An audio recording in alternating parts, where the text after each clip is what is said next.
Assalamu alaikum guys, welcome back. Okay, so now in this lecture 28 we are going to talk about the different types of covalent compounds that we have. We've got simple covalent and we've got giant covalent. Okay, so simple covalent structures pehle unki baat kar lete hain, and then we are going to talk about the giant covalent structures. So now simple molecular structures or simple covalent structures are basically the ones which are simpler in structure.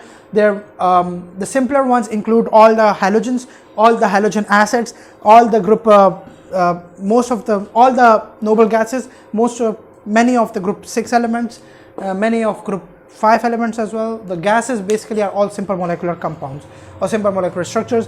Basically the ones which have lower melting and boiling points are simple molecular, okay, and they are generally they have a simple molecule, they have a very small molecule or a small structure. For instance, they a molecule made up of only 2 atoms, okay, as in case of most diatomic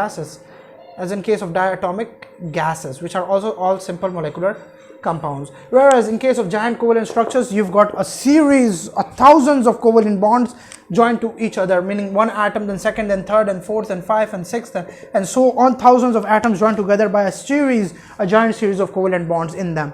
Okay, and you've already done giant covalent structures in your O levels as well. There are just a few additions in A levels. The first one is diamond, and the second one is graphite, and the third one is silica, SiO2, silicon dioxide. You've done all 3 in your O levels. And these are the ones which you have to do over here as well, but in a bit more detail, okay. And apart from this, you've and giant covalent structures are actually insoluble in both water and organic solvent. You know that from your O levels, and they have very high melting and boiling points. And by the way, in giant covalent structures, the force that has to be overcome in order to melt them or boil them are actually the covalent bonds themselves, not the intermolecular forces. Over here in giant covalent structures is the covalent bonds that you have to melt. It's the covalent bonds that you have to break, okay, in order to melt them.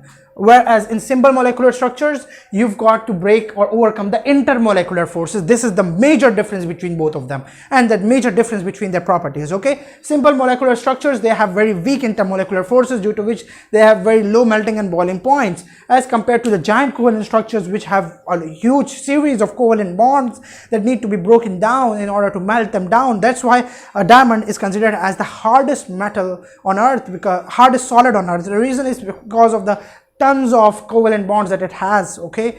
Now over here, the intermolecular forces are responsible for the physical properties. All group 7 elements, they are soluble in non-polar solvents. By the way, the simple molecular are soluble, whereas the giant covalent, they do not dissolve in non-polar solvent. This is the general structure, and we've already talked about them.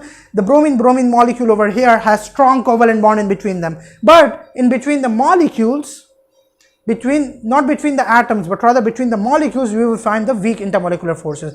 Within the molecule, meaning the intramolecular, you must know the difference between intramolecular and intermolecular, okay. Intramolecular means within the molecule, intermolecular means between the molecules, okay.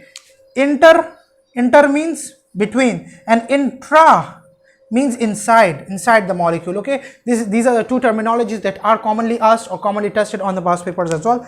The intramolecular are the strong covalent bonds that they have. They are strong, but it's not the covalent bonds that are broken while melting down or boiling them. Rather, it's the intermolecular forces, and the intermolecular forces most common in halogens or these groups are actually the van der Waals forces. Unless you are talking about the halogenic acids, in which you might find both permanent dipoles and hydrogen bonds as well. But over there, you will find the van der Waals forces to be very dominating, okay, and do not conduct electricity. Whereas over here in graphite, being an exception, conducts electricity, and the reason is because of the delocalized 4th electron that it has. You must have studied about that in your O levels. Well, in the next lecture, we will be talking in detail about the giant covalent structures, all of them one by one. So inshallah, it will get clarified further in the next lecture, and that's it for this lecture. Thank you.